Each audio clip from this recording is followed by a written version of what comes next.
the fights around tributes. Battle of Eternity, you have to fight near the Immortals. And here on Tomb of the Spider Queen, the maps are so small that eventually you are going to get into a fight. It just feels that every time we are going into these games, the draft that we see for the good guys has potential, but they are always the ones that have the much harder draft and their opponent is just shutting them down there. Tricked is doing this extremely well.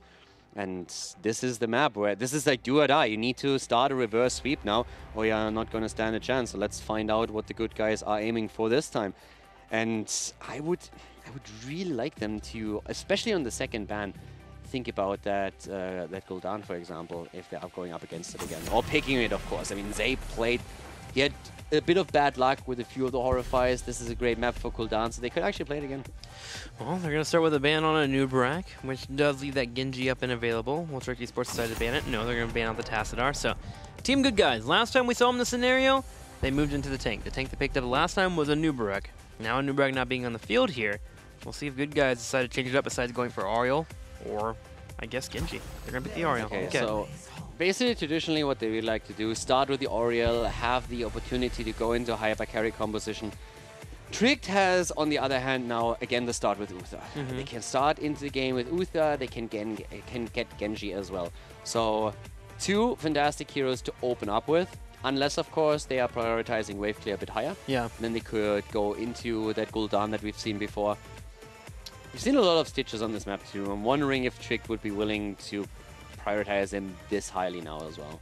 Well, with the Nubrak being manned out, it seemed Good Guys would move into that Stitches no matter what, so him being taken away might be good here. You're going to go ahead and go for the Genji Uther. And while you might not have the wave clear, the other trade-off you can have is you can have your Genji constantly gank that bottom lane. Be in their face. I like the Genji Uther opening. It was also the one that was to be expected, but I feel the problem if they take any other hero, as for example the Stitches that we just talked about, the problem is that you give your opponent Uther Oriel if you don't pick the Uther, so that sounds insane. And if you don't pick the Genji, then Genji is going to be taken. You know that they have several players that play the hero, especially anti-hero, so you don't want to give them Genji either. So Tricked with a good start, but that allows the good guys to go into Stitches and Lunara. And lo and behold, we have the good guys starting to finally go into their draft.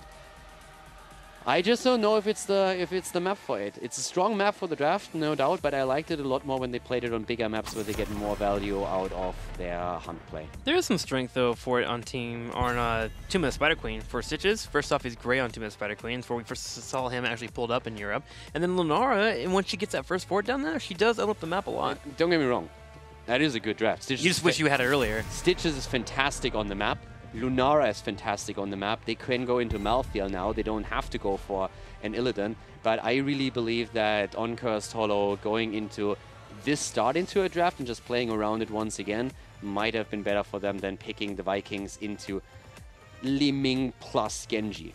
I don't even mind picking the Vikings into Li Ming. If you're a good Vikings player, that can definitely work out. But into both resets, that just seemed a bit too dependent on you not getting picked off at all. So right now we're having in the draft though Tricked reacting with Diablo, which is in itself already fantastic for the stuns. Coordinating it with the Chromie, there's the Malthael instead of the Illidan as mentioned. But comboing it off with the Chromie is going to be interesting because Chromie is going to be probably a little bit annoyed if Diablo just pushes targets around the entire time and out of the kill. So I'm very curious to see if they can coordinate Diablo stuns and Chromie damage properly so that they get their kills. That would be actually pretty impressive. If they can do it, but they also have to do that, and they have the layered defense here from Medivh. Medivh with the Force of Wills to completely put another wrench in the plans here. This is a hard comp to run for Tricked Esports. There's a reason why we see Medivh banned so much when you're trying to run with a Chromie comp. Yeah. So they decided that they are more afraid of Rhaegar. Maybe they also didn't account for Medivh to be picked by the good guys. That could be one of the reasons here. But overall, this is looking rough for Tricked Esports. Yeah, they banned out the Rhaegar because of the cleanse. You want to be able to make sure that you're in a spot where you can get the CC down. But there's Azul, so Tricked Esports. Okay, so this makes it much easier for them to actually land those shots. Okay, I have only one thing to say. Roaming Zul get tricked. Gonna get tricked here, man. As Alex Aproji, I assume, is me the one showing his Zul strengths. Do you have to ask? sometimes, man. You know, gotta throw that question mark out there. You have that 1% that, you know, maybe someone else wants to play it. Alex loves his duel, so we're going to get that. So that makes it easier for Chromie once that we have the Bone Prison coming in. Medivh still can play around that, of course, but that is going to be... There's a lot of push, and I do not believe that I have seen Zul into a Malthael. Zul into Malthael? Oh, he does. Okay, he's able to walk away. The Bone Prison in particular is the most important part here. Literally, when you're running Zul and Chromie, your job is to run into a wave, drop W, and drop a Bone Prison and say, all right, Chromie, good luck, enjoy. Once it hits, you let up the W in the Q, because it's very easy to hit. Yeah, but also Malthael knows exactly who to... sorry, not Malthael. Medivh knows exactly who to shield. Medivh, yeah, true. It's basically pointing a target in for Chromie, but at the same time, Malthael also knows where the damage comes in. So it's just like, all right. That's where Diablo comes in, though. Diablo, once he sees that coming out there, he can find the person that hasn't got hit with the wall, and if they're near a wall, you can actually set up a hit into an engage, and the Lunara falls up for the damage. Pretty decent. Which brings us back to the coordination aspect. Yeah. Can they coordinate the Diablo with the Chromie, or are they able to make it work with Zul and maybe stun out the Medivh, for example? If they get close enough to him with Diablo, they could try and make that work. But there's a lot of interactions here that are making this very interesting. There's also a huge scene chain, by the way. Yeah. Bone Prison, you have the Apocalypse, the stuns on Diablo, you have Uther with his own stun. So there's a lot to work with here for both teams. Very difficult team to run this. Tricked Esports, hopefully they have the coordination to pull it off, and let's go ahead and do it. Game number 3 here. We'll have Tricked Esports trying to shut them down with the Diablo Zul Chromie combination. Can the good guys handle it? We're going to find out right now if the good guys can handle the pressure. They need to start a comeback here. Remaball on the left is starting with Diablo, though, for Trick. Then we have Crosby on Chromie. Alex, of course, on Zul. Roaming Zul, that is. Make on Genji. And last but not least, we have Uther, played by Gnapper. Team Good Guys on the right side in the red, looking for the first victory in this series. Raid Boss will be on Lunara, Zay on Medivh, Antihero on Malthael, BKB on Stitches, and Kronaz on Ariel. And I think that is the changing factor here. There are 2 heroes for Team Good Guys that could really just mess up the plans of Tricked Esports. Stitches in particular, if you get a lockdown on that Chromie, on Zul even, and you get a kill popped out, and then of course Medivh with the Force of Wills. Yeah, it's definitely true. And... yeah, especially when we're talking about the Stitches, the hooks that we've seen from BKB were solid. Oriel, of course, is going to depend highly on the hope that she gets from the battery, aka Lunara. So the one reason why we're always making these little jokes about the roaming Zul, if you watch Alex's stream, then you know that he is a huge fan of Zul, and usually he does try to not simply sit in lane, but he attempts to roam between lanes and really force kills with Bone Prison and getting the damage out. And that has been really successful for him. So they've been trying to run this a little bit more often, worked out quite well, and he is going to try and have an impact on this game by doing the same thing once again. Yeah, nice helping hand here by BKB, realizing that Kronos was in a lot of danger and making sure that he wasn't the first blood of the game. But right there, you just saw how Chromie intends to deal with the Force of Wills. He's dropping Qs to force the Force of Will to come out, but then he is just going to go for the blind read on the Dragon's Breath on any target you can look for. There, he looked for the portal that came out. Didn't quite get it, but you can see that he's willing to react and try to aggressively follow up after the Force of Will comes out. Now, Crosby takes some damage here on the right side. Antihero will take some damage, but BKB comes out and lands a hook. Yeah, gets the hook here. Genji is in the meantime at the bot lane, and that just comes back to what we've been saying about Alex and Azul. He's always trying to move along here to make sure that he gets the value. This is definitely going to be a super interesting game, no doubt about it. So we're going to have a lot of fun with this one. Already, Xay with his Medivh play, trying to make some mobility happen for Antihero in particular. These are going to be really difficult fights, man. I'm just looking at them and thinking about all the possibilities. There's so many different heroes that have so much impact that it's going to be really difficult for our teams to actually get kills. Yeah, the individual skill caps are going to make a massive difference here, for sure. There's no doubt about it. Remaballer earlier was body blocking BKB and had to move back because Raid Boss just was able to get the damage in. And as long as Raid Boss is dodging the spells from Chromie, he has such a good target up at the front with Uther, Diablo, and also Zul, of course. Splintered Spear is going to get insane value after level 7. Well, it's if he can live through the damage coming his way, and so far he's doing so. Make chasing Raid Balls, but gets kited backwards, and Kronaz will bring out the heal. Our teams are both hitting 4 at the moment, as there is a tug of war between top lane and middle lane, with Zul just constantly rotating into different locations. Yeah, so once again, here comes the damage. Rema is dropping low. But the one thing that we have to also mention about Diablo again, we see that especially when Fnatic is playing him. If you go for the Devil's Due as the level 1 talent on a map where you can rotate from lane to lane and get those globes, you will have insane amount of regeneration on your hero.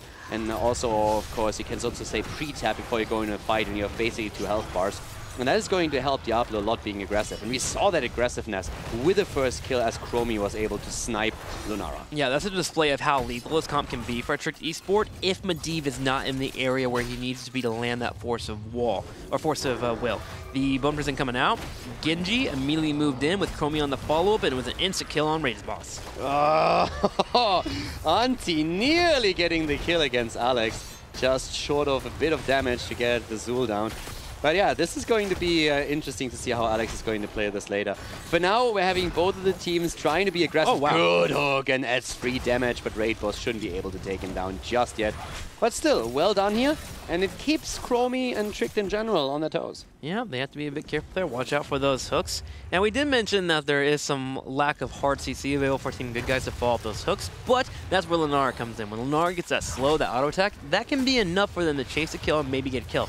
Especially on Genji or Chromie, if they are in a spot where they're on half health, and Genji in particular doesn't have his mobility, they will pick him up. Now, in the bottom, fight continues to happen as Alex the Prodigy is hoping to push in, but Make keeps coming in to help him out. The late game could be a big problem for Tricked. Because once that Lunara has a greater spell shield, after 10, Chromie is going to have a much harder time to pressure her.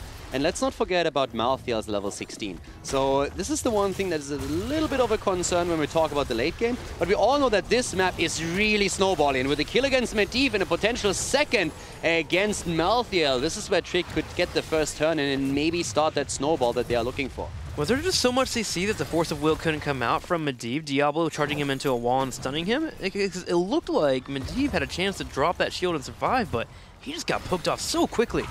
Yeah, I was actually wondering if he maybe used it a bit earlier and had it still cool. Whoa, that was a good stun. And the second comes in. Lunara down, 4 kills against 0. Good coordination between Crosby and Rema. And that's really the important part. That Rema just gets the stuns, but doesn't go to dominate and slam the talents over, the heroes over, because once he does that, Chromie is going to have a much harder time to follow up with the damage. But right now, they are really coordinating the Diablo stun with the Chromie poke quite successfully. Yeah, that definitely comes down to communication. Chromie just yelling out, hey, I got my combo ready. If you can hit him against the wall, just slam that Q and I'll be there to help him out. And it seems so far that Rimmer really does trust Crosby. Rimmer does get hooked, though, across the wall. The slowing sands will come out, and he's able to charge the turret to get out. It's one of the problems that you oftentimes see in less coordinated games. Hero League, for example, where you have a Diablo player getting a great stun into a corner and then more or less saving the target by using the overpower, slamming it on the other side, and allowing the target to escape.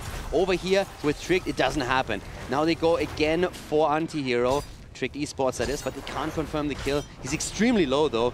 Zay used the portal, but he didn't even have to use it. But the problem is still extremely transparent. 4 kills against 0. You get the first weapon wave. It's even a bit delayed. Massive amount of value gathered by the structures that were eliminated. And now level 10 is so close for Tricked that they should have an easy time interrupting BKB long enough for the heroic ability to become a problem. And then Tricked has a good chance of turning in again. Yeah, Tricked Esport, after that first turn in, has taken a massive lead. Team Good Guys, for you guys at home, it's still at 8.5 right now. They're a full level and a half away before they hit 10 themselves, which should give Tricked enough time to do another turn in. They will need another, what, 12 more gems? No, only 6 more, 7 more. And then they can go from there and go ahead and get the turn in. But they're applying pressure everywhere. Look at this. They're level 10. They are freely walking around the map. Whoa, another big kill here against Malthael. Whoa. Also, Nature's Culling has been used on level 7 by Raid Boss. Bit of surprise considering how many melee heroes he has in these fights later on to get Splintered Spear damage. Nature's Call on there, increasing Nature's Toxin damage by 100% to non-heroes. So looking to clear out these waves. Maybe wanting to help out the Stitches there. We'll see how that will work out for him. Also, could give them a chance to rush down a boss if need be. We'll have to see if that will be the plan here for Team Good Guys. Could also be a misclick. Yeah, I'm a bit surprised. This is really a little bit of an odd pick here. The wave clear, they have wave clear on Medivh, on Malthael, Stitches, and Oriel. It should be enough to deal with these situations. Of course, if you defend against the Web Weavers, Nature's Culling is also going to help you. But overall, the Splintered Spear is such an effective talent, especially if you are going up against this many melee heroes. And it's a bit of a surprise, but The biggest problem is the second Web Weaver wave, and already before the Web Weavers are becoming an issue, the mid fort is eliminated. So this is going to give massive value for Trick. Trick is... They are absolutely destroying this game right now. Yeah, there's nothing good guys can do right now except wait for level 10, and they're going to have a hard time moving out of their turrets here, with Rimmer standing in the front and being here to threaten a push into the wall, into a stun, and slowing Sams. Team Good Guys has to play safe here on the side. Raid Boss is playing a little bit on the risky side. I guess with portals here, he's willing to do so, but here goes an engage. BKB being locked down. Bone Prison comes out. Does Chromie have the combo here? They're moving straight into it with an Aegis. Oh, but here's a huge Leyline Seal. They went into the kidnap combo, but they don't get the kill here. So Maka moving away. Cross below, and he should fall.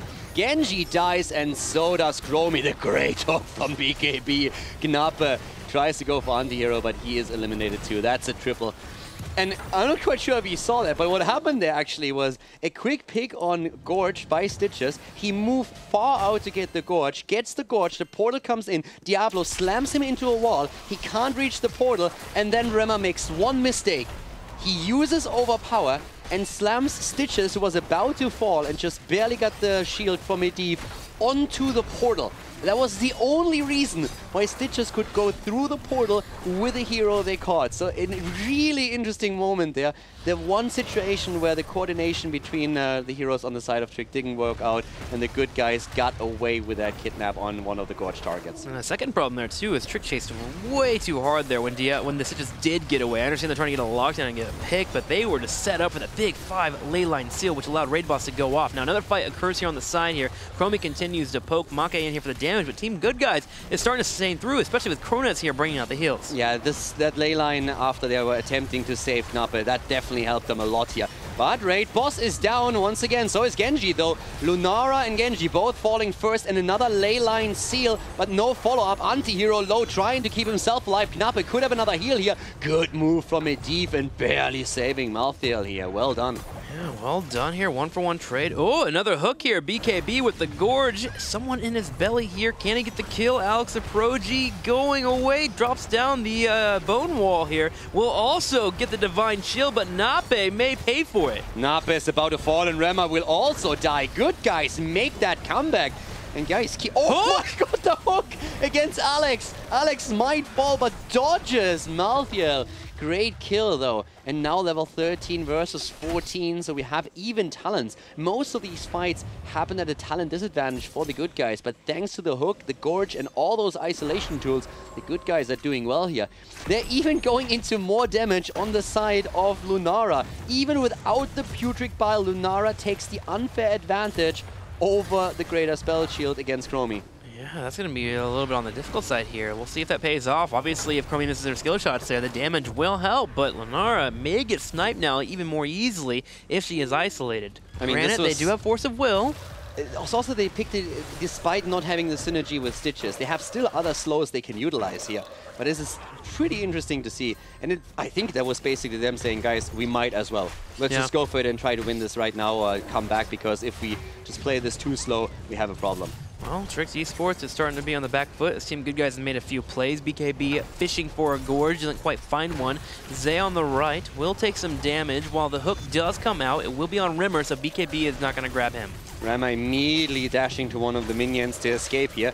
But this is now all of a sudden a game that the good guys could potentially win. We've been talking earlier about the level 16, the late game for the good guys. And they are getting closer and closer to making that reality. If they get a turn in here, that would gain massive value for them. They have only taken down 1 fort so far in the game, so dropping 1 or 2 more would net them a huge amount of experience here. Would be a nice amount of experience here. Would also get them on the comeback and opening up the map too for more of those hooks. Rimmer dives in. Has to be careful because remember he lost his souls in the last death here. Does take some harass overall while Maka is on the right side. The hook does come out.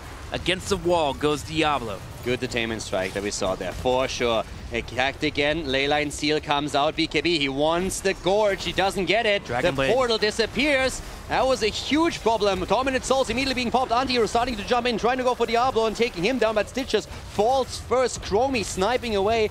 getting anti-hero with another Q, and we have Maka jumping in, the Tainment Strikes coming out of Nappa the entire time. Maka answers back, but that's 41 gems that Team Good Guys will lose out on due to that Stitch's death. Yeah, and it happened again because they just got a bit too greedy and didn't coordinate well.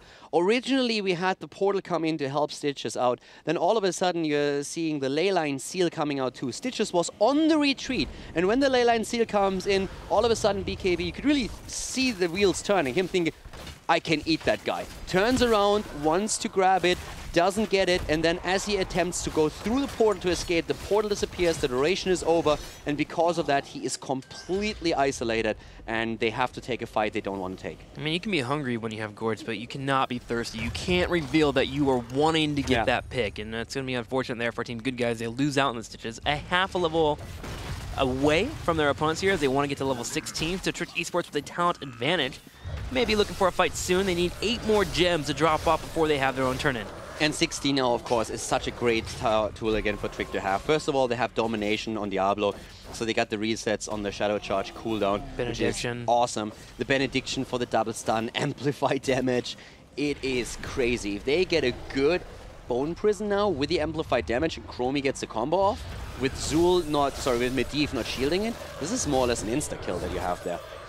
But I guess once the Good Guys have their 16, they can really hope for Malthael to play a big role here. He already completed his level 4 quest talent, so the duration should really help them. And also, we're seeing Xay about to complete the Master's Touch. He's on 27 stacks right now. So he can't be picked off here. We'll lose out on those stacks. Trick Esport does turn in the gems and has all 3 web weavers pushing. Middle, bottom.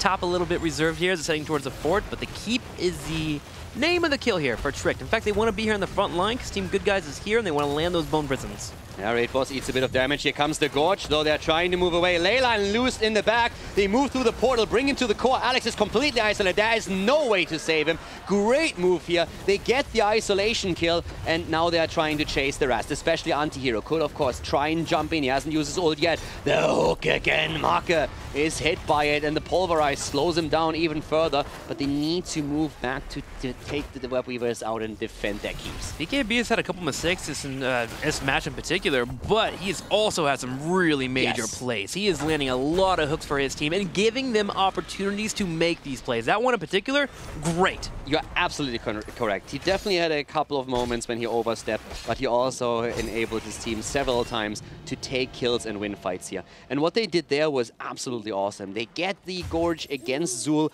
and then Leyline Seal comes out. That was already cool. They don't hit Diablo, and Remabola tries to just stop them with the Apocalypse. But then we see Xay also putting the portal into play, so there was no way for Uther after the Leyline Seal to reach him with the Divine Shield. Now the fight starts once again. BKB needs to be careful. Stunned once, stunned twice. Antihero jumps in, pops the Tormented Souls, goes for it. He has the 16. BKB is helping out as well. Hook is hitting it. It's hitting hard. They're going for the Gorge, and that should be the end of Genji. That should be him with the portal coming out. He's going to drop the Reflect, and he gets isolated and killed. So Team Good Guys, with another portal combination, get a kill and can also turn in. That has to be a turn in. They have 82 gems. They want to get the boss first. They want to get both.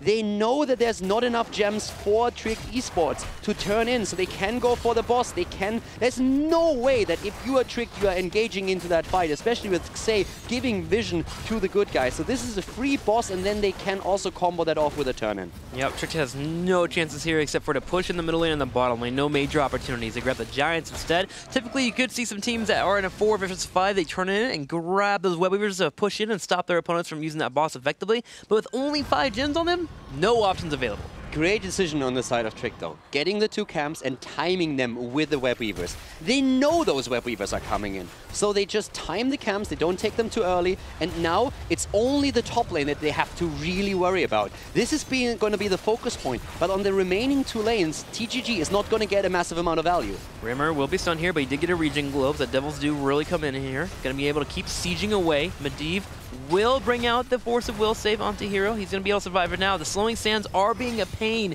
for Team Good Guys. They're having a major problem engaging.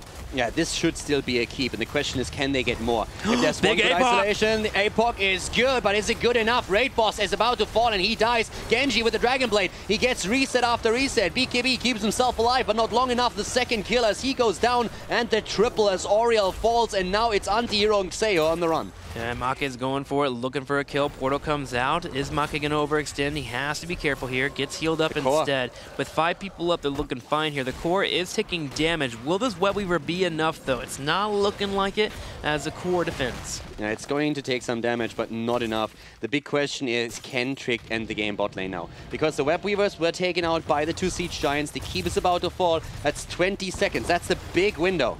It's going to be a big window, but do they have the damage? Make here on Genji will be the mainstayer here. He keeps shredding away. Bronze Talents from Chromie will also help out.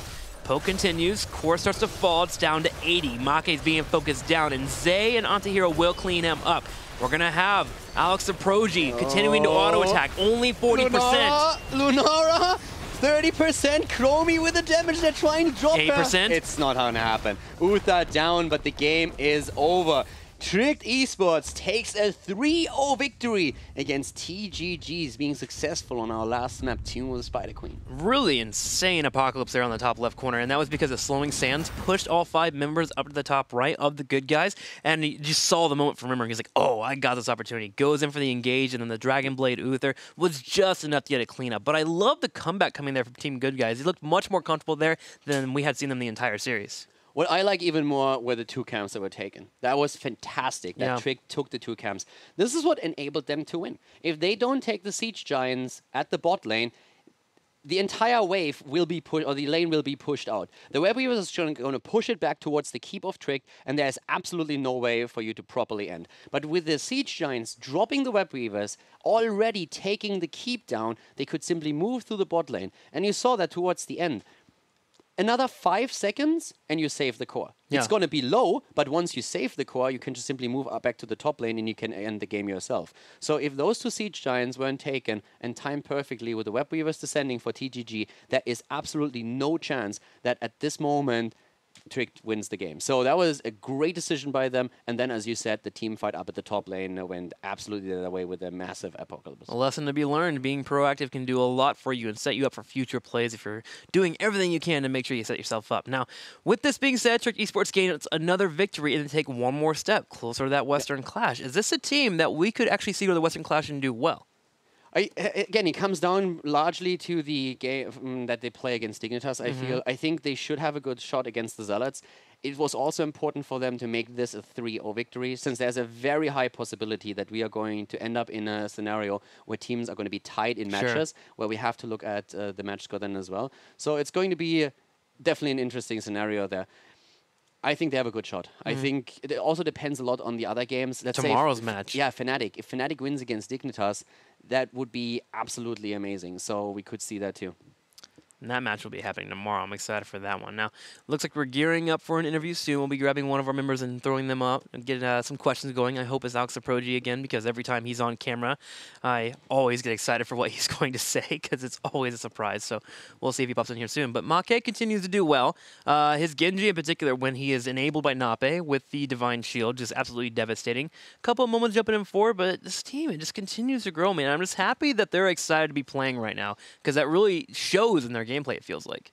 Yeah, I think they are getting better and better with this. It's interesting when you talk to Alex about the performance of the team. He always seems to be the one guy that brings them down. Yeah. Every single time they are all absolutely hyped and they're feeling on top of the world. Alex is the one who just jumps in and calms everyone down. It's like, no, we're doing bad here. This is bad. This is wrong. We need to improve this. And it seems to be really working. They are not getting ahead of themselves. And that's what I really like here. But the big test is going to be the one against Dignitas. That's going to decide their fate. But a lot of the members in the team are extremely hyped of potentially going to the offline event. So that's pretty cool. Well, it's good for them. They have that guy, Alex the Proji. We want the experience in the past. I mean, this guy's competed forever. And someone that actually does ground you a little bit. You need someone to be like, hey, team, I'm your anchor, and I'm going to tell you the truth, and you guys need to be used to that. And as long as the team's okay with that and they have the atmosphere around them, totally great. I think every team should definitely have that person that's willing to step up like Alex the Proji and just say, you know what, here's the law, and we have to listen to it. Now we're talking a lot about the match against Dignitas, because against the Zealots they are heading into the series again as the favorite. But let's not forget that they can't make any big mistakes against the Zealots either. That's absolutely crucial. So they have to approach it the same way as they did today and just focus on every single map in that series. Well, it looks like I get my wish, as we're going to talk to Alex Aproji, and he's in a different environment. Alex, welcome to the show, and where are you at right now? I am at my mother's place, and yeah. I like her blanket. It's a very nice blanket. Well, congratulations. Oh, thank you. Oh, it was the cameraman. He said that I should pull my webcam down, and I told him that my room was messy, but he really insisted on it. Yeah, so it looks good. It gives it a little bit of personality. Lucky. Yeah, it's great. Yeah. Well, Alex, congratulations on your victory today. Your team continues to impress and impress, and with your victory today, you guys are one more step closer to the Western Clash being a possibility. Yeah. I don't know, like, we are not... we are not really, in my eyes, a top 3 team. We do the best we can, and we just take it from week to week. Take it from week to week. You be facing off against the Zealots next. How are you excited about that match? No idea. Like, I don't know really what to expect. Sometimes they play really bad, and sometimes they play okay. So it really depends how they perform.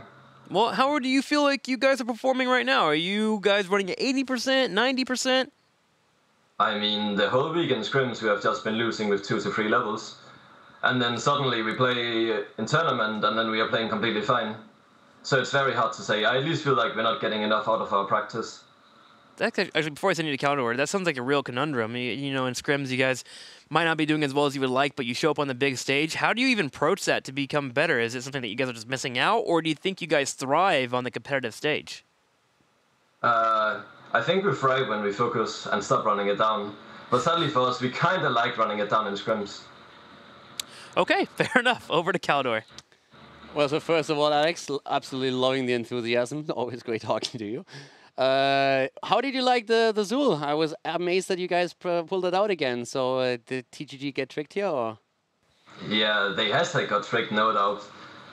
But for real, we didn't expect really the Medivh stitches. Like, we thought that they were not going to pick Medivh no matter the situation. So it kind of sucked that they pulled that out. Yeah, but you still were able to work around it, so the third map looked a bit closer for sure. But let's go back to game number 2. We were a little bit surprised about the draft that we saw from TGG, since on Curse they used to run a lot with their Illidan, also the Stitches and the Lunara composition. Were you surprised in particular when the Vikings came out against the Li Ming and Genji? I think I was surprised, yeah, but it was not like... I don't know, we were not super scared for it. Sorry? It was surprising, but it was like not anything we were too worried about. Yeah, I would imagine with the resets that you were probably thinking, okay, this is a good situation. Yeah, for sure. The only thing we were worried about was the early game, which means that we would pick Shen, because Shen punishes a weak, not a weak early game on an enemy team, but he really helps you stay in the game. Yeah, you did a really good job counter-soaking a lot of the pressure that was done by the 4-man by simply dropping the fort at the top then. But overall, your performance here so far is you guys are doing really well. We talked Western Clash a little bit. I'm already with my eyes a bit on the next week. When we're talking about the match against Team Dignitas, do you guys think that you have a good chance of beating them? I don't think so, no. But we might end up surprising like we did against Team Liquid. All right, loving the honesty. Thank you very much. Cut and dry. Well, Alex Aproji, thank you so much for joining us on the show. Before I let you go, the floor is yours for shoutouts. Thank you to Tricked Esport. Amazing organization. Thanks for the fans in chat writing #GetTricked. We really do appreciate it. And yeah, continue supporting us. Awesome. Especially after winning and stumping Anti-W. Congratulations, Alex Aproji. Their last 2 matches, they have earned a 3-0, both over Team Liquid and Anti-W and the rest of the good guys. So, big plays here for them. It's like, I always thought Andy was the meme lord, but at this point, I'm really not so sure anymore. The #GetTricked is definitely going to spread week by week. The roaming Zul is a thing. So it seems the memes are coming in strong for Tricked. I mean, if that's what powers you to get success, I'm okay with it. I'm not much of a memer myself, but no, if it gets you victories, if we go all in on them. All right, guys, we'll be right back with our second series of the day for this Friday. We'll be right back after the commercial break.